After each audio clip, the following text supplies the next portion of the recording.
Guys, welcome back to Urban Rhino Tutorials. On this tutorial, I'm going to show you how to make some copper tube earrings. So in order to do this, we have a few different supplies here.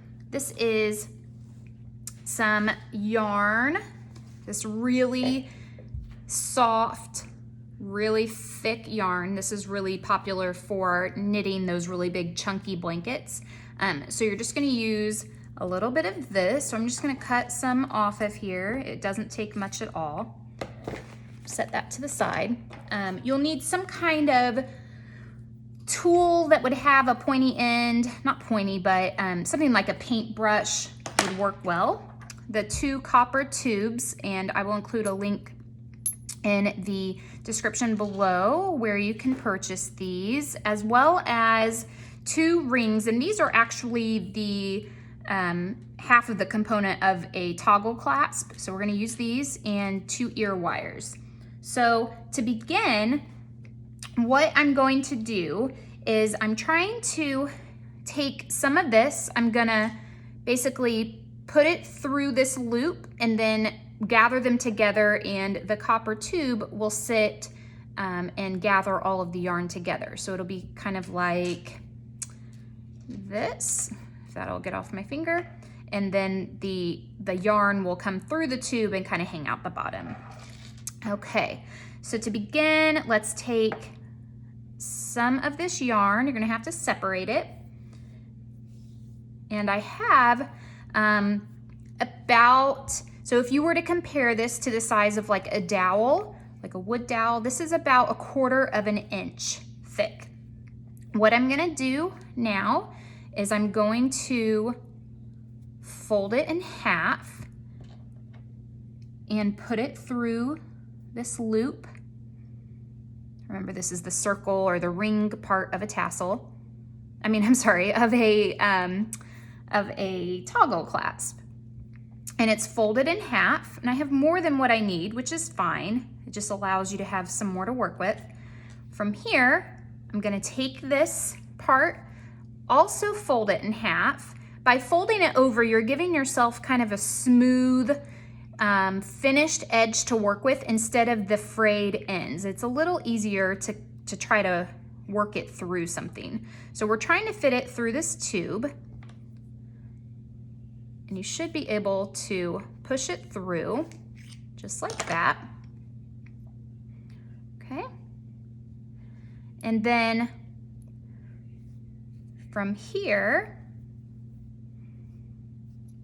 we're gonna pull it all the way up there. So all the way until it can't go any further. And we're gonna tie a knot. So again, this is why you need extra.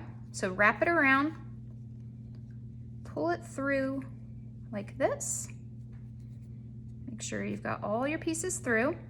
And then you want that knot to be as close to the tube as possible, and that's going to keep your tube from sliding off. Okay, and then from here you're going to separate all of the strands. You can use a little comb for this, but I found that the comb sometimes is a little too harsh on this really fragile yarn. Okay, so like that. And another thing I will point out, if you're concerned about the tube coming off, you can certainly put a little drop of E6000 or potentially hot glue. The problem with hot glue is if you're not careful, the loose strands get all over the place, and then you've got them stuck in the yarn, and it's just going to get gross.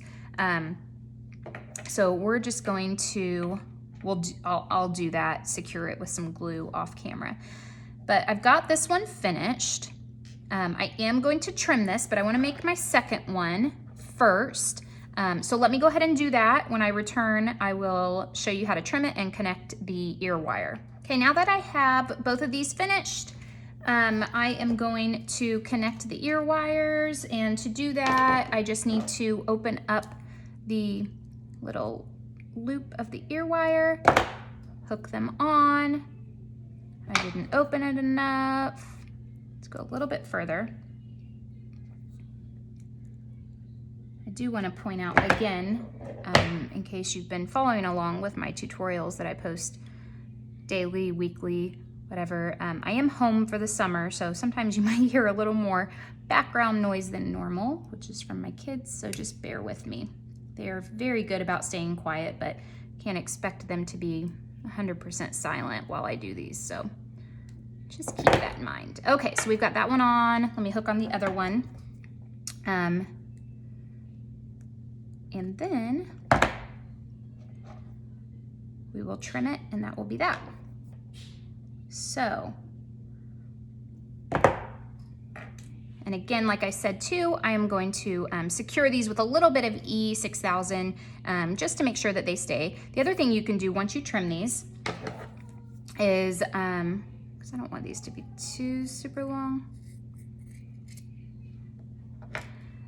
Once you trim them to the length that you want, you could also spray a little hairspray on them. A really fine mist will help any kind of loose fuzz from kind of falling off. Just depends on the type of yarn that you choose. So